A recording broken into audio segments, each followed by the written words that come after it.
the receiver room. What do you guys do to help them be better? I feel like just competing. Competing. Like I go against, me and B-Row, we go against each other every one-on-one since the spring. We've been going against each other. Like, because he know I'm a dog and I know he a dog. I can see the dog in him, like the vertical, the hands on that guy, the speed. How was that transition going from quarterback to safety? Because people don't understand this. It's not easy. That's a whole different game. But I mean, I'm gonna go ahead and get right into it. Which one of y'all better?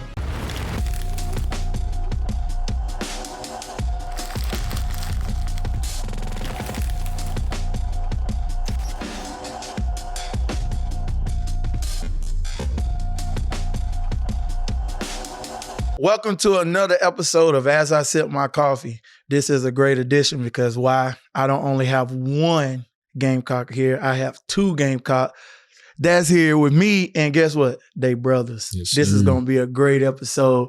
I got the Kilgore brothers sitting here in the studio with me. How y'all doing, fellas? Doing good. How about you? I'm going to go ahead and let y'all introduce yourselves. I'm Jalon Kilgore, safety at South Carolina, number 24. Gerald Kilgore, safety. Redshirt junior, safety. I'm going to go ahead and get right into it. Which one of y'all better?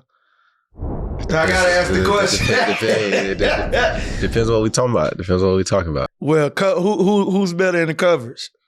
I say one-on-one. I give it to him. That's probably me. I'll be humble. Y'all ain't got to be humble. I'm going to give it to him. He didn't have more longest. He got more rest in that slot. Who hit the hardest? That's probably about the same. About the same. Both y'all physical, I see. Yeah, it got to be. So, I mean, growing up, coming up, I've had a brother too, like we talked previous. I told you my brother played in the league. He was a defensive player. Yeah. I was an offensive player, but he happened to be the starting quarterback my senior year. And we always talked about who was better. We played one-on-one basketball, see who could hit the best, who, everything growing up, who can even spell the best, who brought home the better grades. So I like Jalon, for you, like, how was that? Knowing that you're younger, right? And you got an older brother that you had to compete, because I was the younger brother. Yeah, I feel like that's how I was raised, like, throughout my whole life, because we have another older brother named James Kilgore. He's a junior. And so I've been competing against these are the first guys I started competing with. So I've always been the youngest. My dad ain't try to like slack it down for me during the workouts and stuff. Like, you either have to come play up or you're just not gonna be able to compete. So, and like going through traveling and stuff like that, we didn't have like the funds to have three different us and three different games and stuff like that. Our parents try to split up games during AAU and stuff like that. So I always had to play up. Like, so I'm 9 playing with 10 and 11-year-olds. So I've been doing that my whole life. So I basically been living older, thankful to these guys and my brothers to just keep me going. So it ain't really never been nothing I haven't done before. So I always been ready to compete. So you say y'all got a third? It's a third. Older brother. He's playing college ball too? He ran track at Clayton State and now he's in nursing. Nursing, okay, okay. Yeah. Shoot, that's brains, good the brains of the family. Yeah, see, we had I had older two brothers. They were born on the same day. Guess what? They ain't no kin, but one was my dad's son and one was my mom's son. And all we did was just compete. With you being older, and how many years separate you two? A year, some months. Yeah, about a year and a half. Well, y'all right there. Yeah. Being a year older, you got a little brother who's always gonna always be compared to you. He might even done heard the line like, "You nothing like your brother" or something like that. You don't act nothing like him. How does that feel? Knowing you got to set an example for a younger brother that's really out to do the same things that you're doing. It feels and has always felt real good. Like I said, it didn't really hit me really until I went off to college and he was still in high school, because like you said, we've always done pretty much everything together. Majority of our lives have been on the same team together, just because of what he said. Like my dad, if I was playing, 9 times out of 10, Jalon playing up. Yeah, because he was able to, and just us competing and being able to better ourselves in that area allowed him to be successful with playing up. I even played up above my age as well, like just because my dad that's just how he was. If you think you're good, all right, we're gonna see how good you are. We're gonna put you up in a higher age and everything. But just as far as that relationship, it's done nothing but just grow. And like I said, when I first got to college, it was like, okay, he's still in high school. I got to be able to set that tone as like, okay, I'm in college. I've got the books, done the hard work in high school, but now I'm really on that into my career. So I got to continue to keep just setting that example as far as with grades, as far as with hard work, knowing that I'm away from home. I was me leaving to go to Tennessee Tech. I was 6 hours away from home.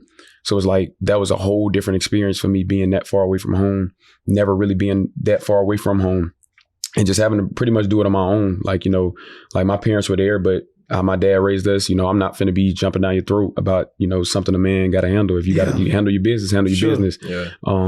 So, I mean, I made a decision to go out there, so I got to make it happen. And I feel like me going through a lot of the things that I've went through to get to this point has showed him and showed a lot of people just around me, what it takes to go from the bottom and work your way up, and not to take anything for granted, to be humble. Like that's the main thing. I've just be humble as much as possible, and don't force yourself either. Create that relationship with God to where you can really feel that. And that's my biggest thing. Like, and our biggest thing, like my dad's a pastor and everything, but we have to have our own relationship with God. And that's one thing that we've learned. Like, we can't depend on him or my mom to have a relationship with God, because they're not going to save us. Yeah. They're not going to help us. They can't help us in that area. So just as much as we've grown up, my faith is so high right now. Like, it's so high, and I know it can even go higher, and that's as well with him. So that's just in that aspect, like us just helping each other out. Me being the older brother in that aspect, just making sure he doing everything that he's supposed to be doing. Keep your faith high, stay humble, and all those things, because you're going to need it. You're going to need it. That's big, man. Just what you just got finished talking about. I'm very strong into, the word too. Definitely. And just to hear how you just talk about it, you don't see too many college athletes willing to get on a platform like this.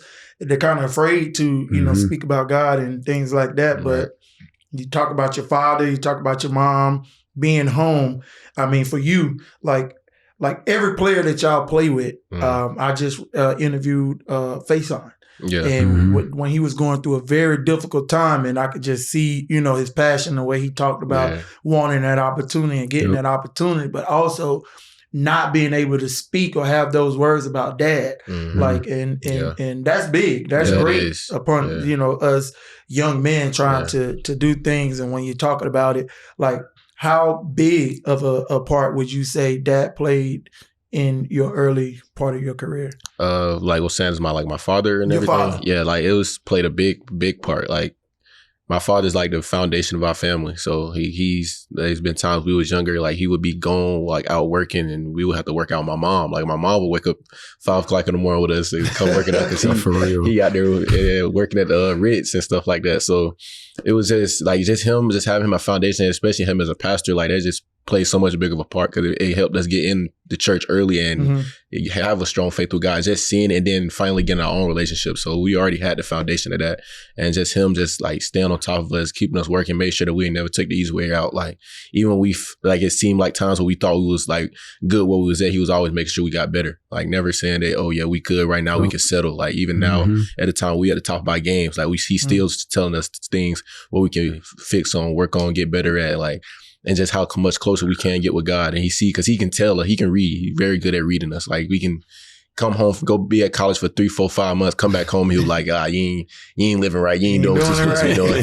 You ain't doing what you're supposed to be doing. So like, he can tell just off of that, and just having that in your space, and just always a phone call away is amazing. Like, and we always pray before the game, and that just gives you just so much more confidence, just saying like, I'm always going to have him in my corner. So that just gives you so much more confidence and faith and belief in what you can do in life. So it plays a very big part in our lives, I would say. No, I'm pretty sure your answer is going to be pretty much similar, but I'm gonna give you the opportunity to talk about mom, because he gave us a little bit about mom. Oh yeah, definitely. And we are, I mean, like I said, me growing up and seeing the pastor, seeing the first lady, knowing those things, and in that type of household, I can only imagine how important mom is. And you don't find too many college athletes right now that get on these podcasts and really talk about. We had both. Yep. You always hear the stories it's about one, or it's one-sided. So talk about mom a little bit and the impact. I'm gonna let you talk about mom. Definitely.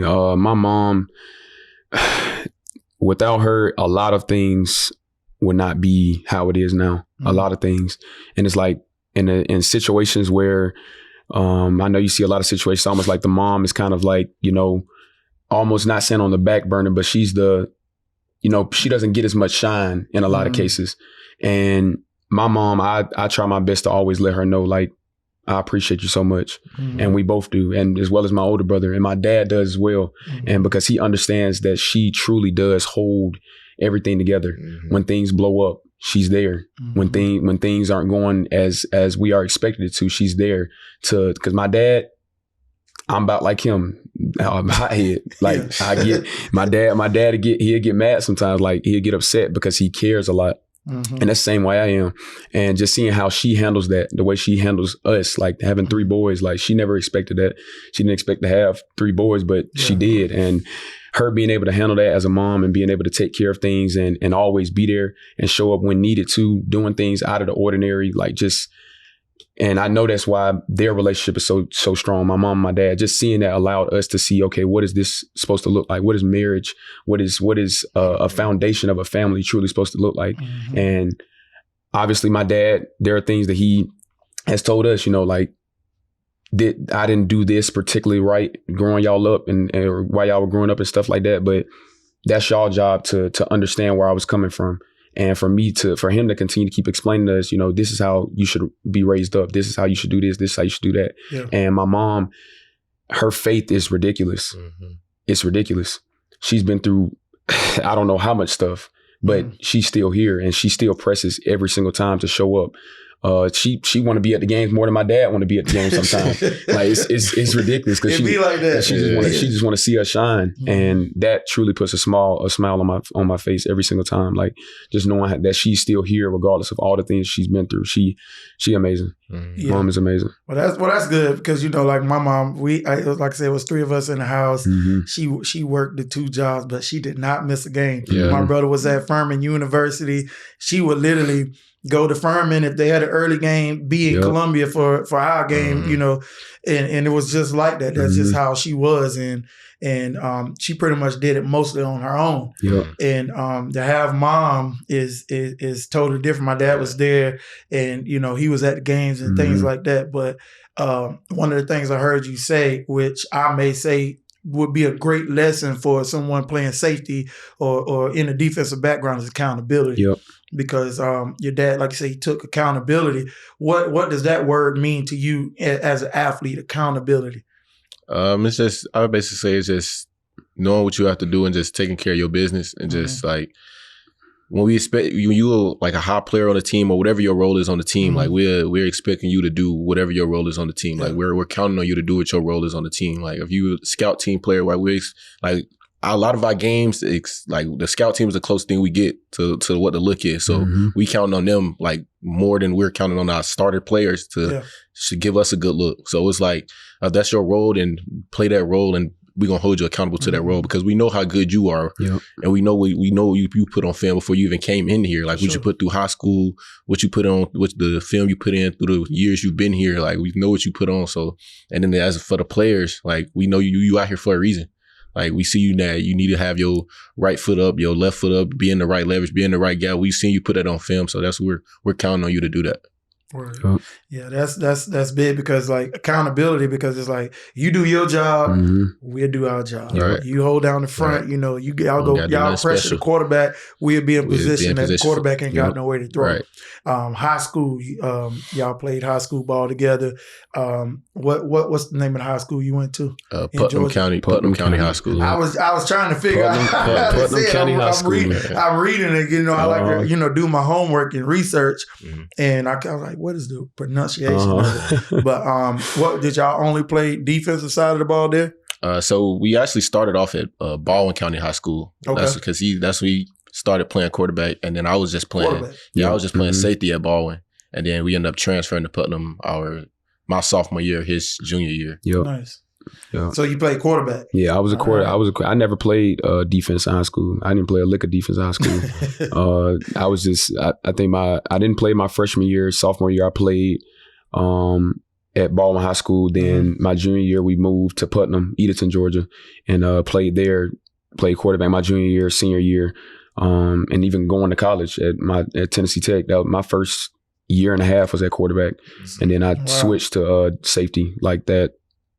My second spring, like mid-spring, I switched to safety. How was that transition? Like I said, I played I was a starter one week against it was who was it? Arkansas. Then the next week we playing against Florida, who ended up winning the national championship. And like I said, I had to D one-on-one with Percy Harvin almost that whole game. I don't know if you know Percy Harvin. Yeah, I know who that person. Y'all know So my first game, I'm locked in with him in the slot.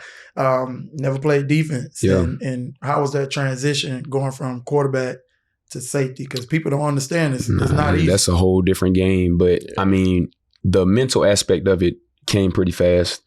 Just simply because being a quarterback, you got to know what everybody got on the field. True. So safety, you got to know what everybody got on the field pretty much. You got to let your corners know. You got to let your nickel know. Your linebackers know what's the call. So it's like that aspect wasn't so much for me. I mean, I consider myself to be pretty athletic. So it's like that part it took some time, but it took a lot of work. Like I'd be at it. As soon as I like accepted that I was a safety, that grind was ridiculous. Like I just put my head down and just tried to be the best person I could be with the help of him. Like him already being in college his first year. When I came home, he was able to bring all the stuff he got from South Carolina to me. So it was like I had no choice but to just get better. Pick it up quick. So yeah, that's an experience I never forget. Cause like that's when I talk about like me being the big brother, him being the younger brother. Like I feel like, it's a lot of aspects that I've helped him in areas, but in that area specifically, he helped me a lot to be where I am today. Like especially even when I committed, like being on the playbook. We was on the playbook the first day when I committed, like just trying to pick it up, but I wouldn't have been able to pick up none of that without the help of him. Yeah. So like that journey was amazing. And like I said, it's one of a kind for sure. So y'all come out of high school, you go to Tennessee Tech, and you still behind with another year, your senior year. Yeah. So once you get to Carolina, like how did that, like, your brother there, then it's like, man, how can we get you here? Then you get there with each other.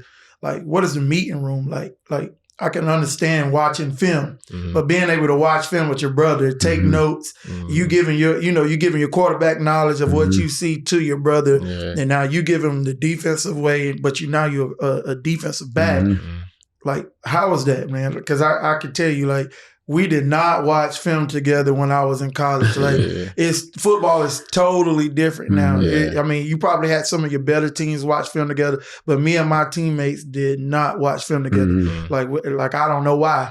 We had all the talent to be, the 9-win teams and all of that, but we did not do things together. Right. Like, how does it feel like both of y'all there? So y'all got to help like DQ and, the other guys like Brandon Cisse, y'all in there together. Cause I know he said he's a film watcher. He is. So how is that? So it's great. Like we always, even when we're not even planning it, sometimes we'll catch each other in the meeting room, get an extra film, man. Like the other day, I come in Monday and I seen CC in there. I'm trying to watch Targets. He's trying to watch Targets. So we just ended up watching it together. Like, and just like as brothers, like I would say, like before he even came, when he was at Tennessee Tech, I was already talking to him like about their like schemes and stuff like that. Cause it was just like, just to get a point of view from his point of view, from a quarterback point of view. So it's like, I'm telling him about the plays I'm seeing that I'm making and things like that. So, and he telling me about what he's seeing on the field as well. So we just bouncing ideas off each other, helping each other out while he's still at Tennessee Tech and while I'm still at Carolina, something to help each other out. So when he got here, like he said, like first day we hopped on the playbook, like, and I'm just telling him like what, like nickel stuff, safety, strong safety, free safety. So we was always just stayed on top of the play because we know that was the fastest way that's the fastest way you're going to get on the field. If you know you got to be able, coaches got to be able to trust you because if they don't trust you, they're not going to play you. So that was one of the main things that we focused on with him is just getting down that playbook. And honestly, he picked it up faster than I did. Yeah. Because it took me, I ended up coming in early my freshman year and I think it took me a good minute to get to like that actual like have confidence in the playbook, but he came in like picked it up way faster than I thought he would. So, but I knew he would pick it up fast because that's just who he is, like fast learner. So, Coach Gray, like, I mean, we got to talk about him. I mean, everybody don't know how good of a defensive back coach he is, secondary coach, whatever you want to call him.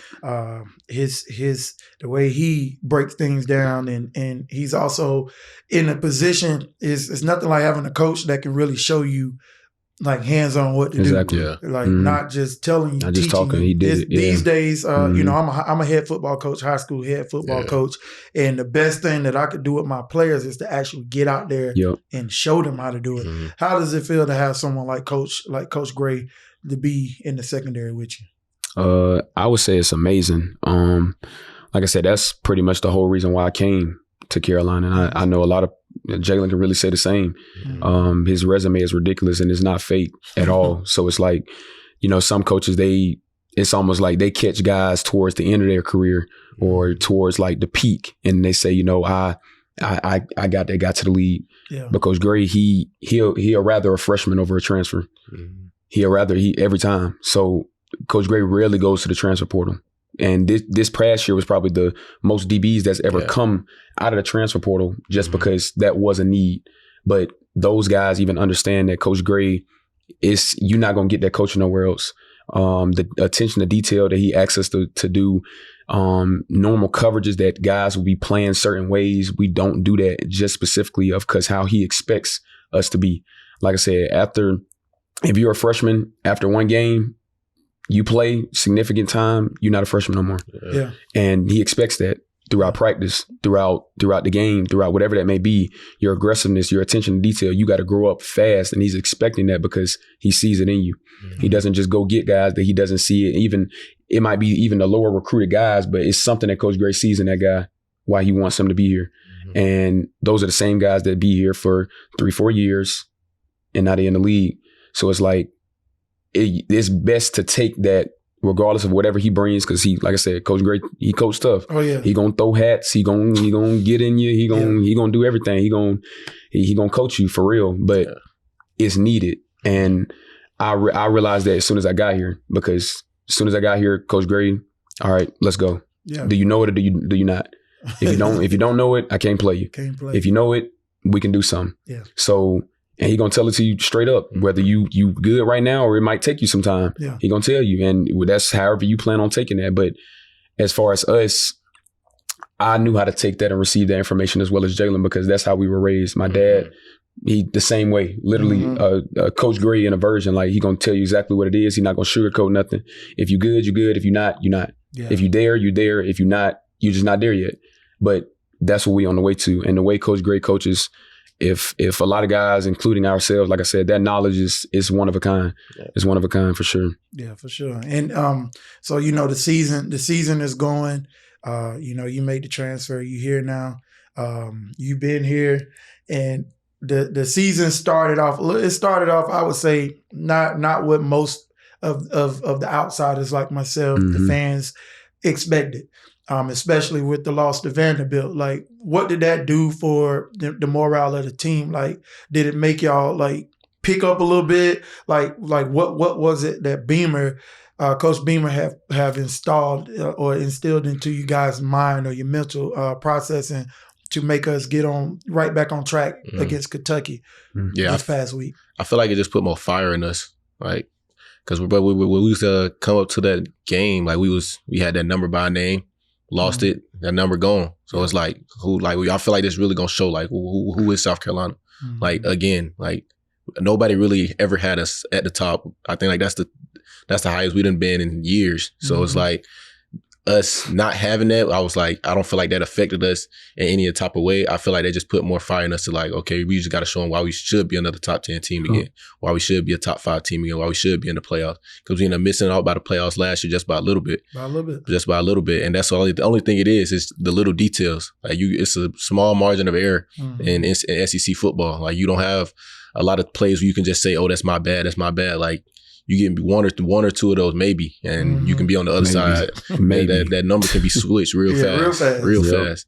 So I feel like with us team, like we have a real gritty, smart, young, and fast team. Like these guys are like ready to come out here and play. Like we got freshmen returning kicks, we got freshmen playing receiver. Like, and I feel like they're freshmen, but they're vets at the same time. Like they feel like they're owning up to that point where I can do this because I done put it on film. Yeah. And the vets that's been here, they're just pushing them on because they see the youngest seeing the vets. They be like, oh yeah, these some real dogs. So if I want them to like me or like we want to be a good team, like I'm gonna have to start doing what they doing. And they see that like they like a sponge, like they soaking in all the knowledge that they can. Like they love being in a facility. Like I see these guys face like they love football. So it's like just seeing that out of them and just the fire that they got. Like I feel like this team got a real good season ahead of us. And that's good because y'all use the term vets. Yeah. I mean, I don't think I ever used the term vets when I played because it was either I was a freshman, I came in. Me and Demetrius Summers, we were ranked in the top 10 in our position coming in. So it was like, we didn't care about no vets. We came in to show, like, I want your position. I'm coming to get it. Yeah. And that was the attitude, kind of like what we came in, but we didn't do it like arrogantly. Yeah. We came in to be a part of a team because we seen where we could make an impact on the team. And some of those freshmen that you're talking about, like I said, me being a South Carolina head coach, I got to see some of these guys, like the receiver room. What do you guys do to help them be better? I feel like just competing. Like I go against me and B-Row, we go against each other every one-on-one since the spring. We've been going against each other, like, because he know I'm a dog and I know he a dog. I can see the dog in him, like the vertical, the hands on that guy, the speed is insane. Like, and I'm trying to bring everything that's good, and I'm trying to bring it out of him. Like I'm trying to make sure he bring that out. Like, so I'm dog on dog every day at practice. Like, I push him to get better. He pushing me to get better because he good receiver. So he pushing me as well, like fast. So that's what I need to focus on, fast, quick receivers. And I feel like that's what he need to focus on more is how to get off of receiver, how to get off of DBs, how to get open, how to catch contested catches. So we just always competing against those guys and just making them better. One-on-one, who would you say is the best receiver on the team? Like just getting off the line. Straight up, line it up.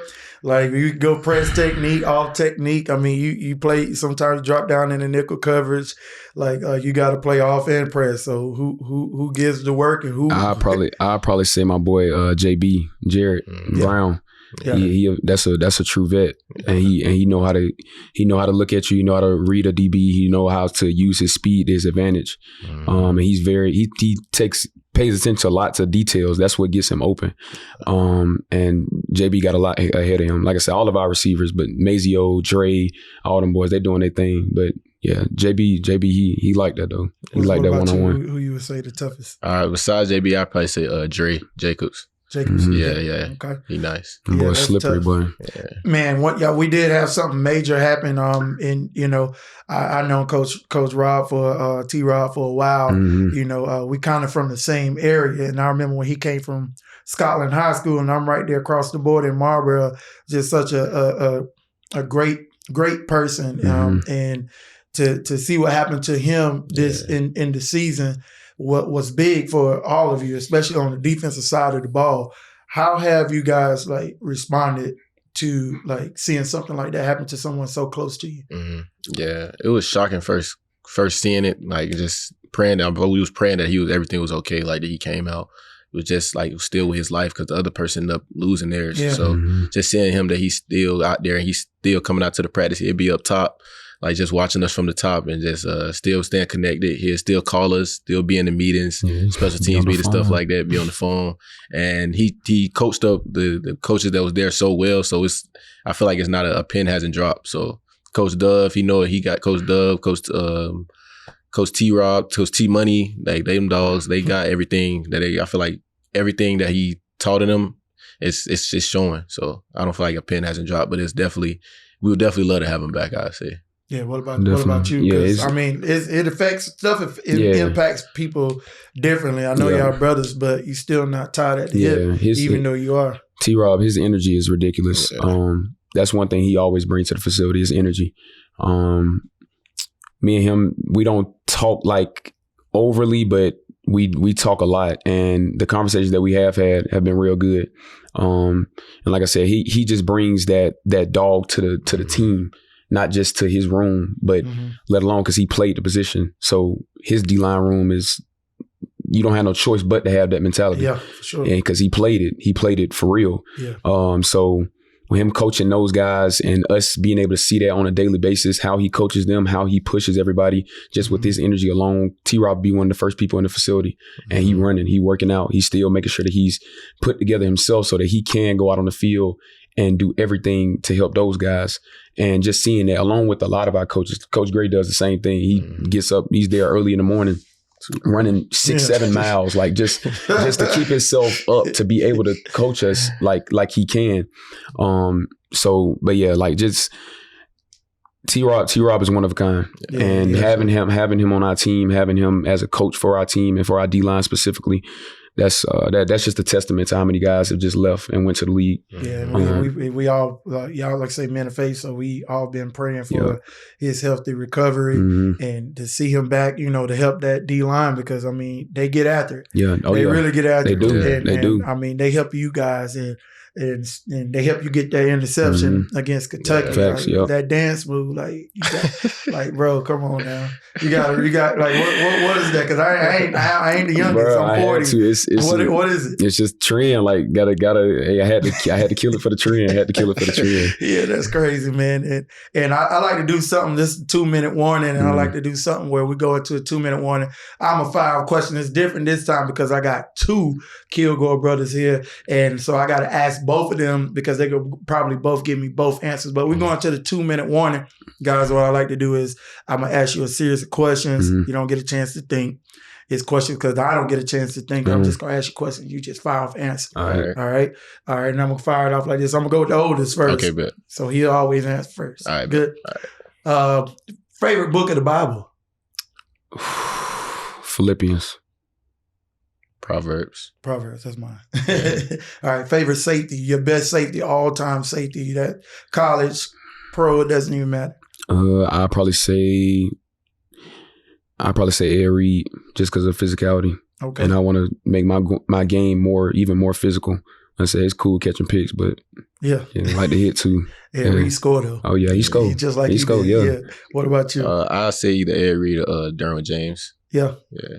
Okay. Well, who's your favorite NFL team? I don't have one. Really? I don't, but I like the Ravens though. I do like the Ravens. Yeah. Okay. What about you? Don't have one. What? But we grew up. My dad was always a Ravens fan, so like Ravens. Okay. All right. What about who would you say is your favorite teammate outside of your brothers? I want to hear your brother.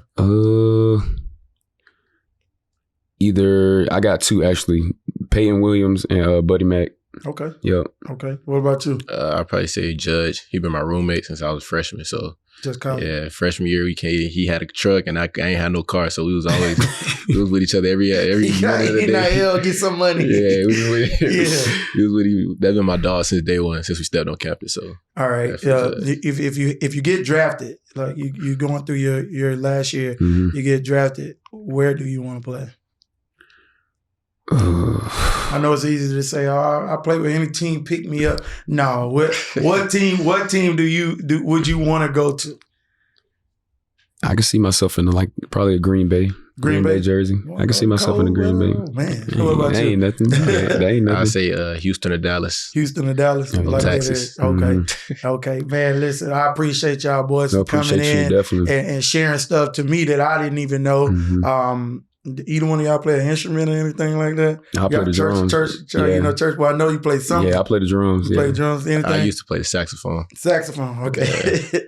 Well, I just had to get that out. This has been another great episode of As I Sip My Coffee. This is a great episode with the Kilgore brothers. I'm your host, Savell Newton. Make sure you go watch this episode wherever you get your podcast. YouTube, it doesn't matter. Make sure you watch this episode. We'll be back for the next one soon.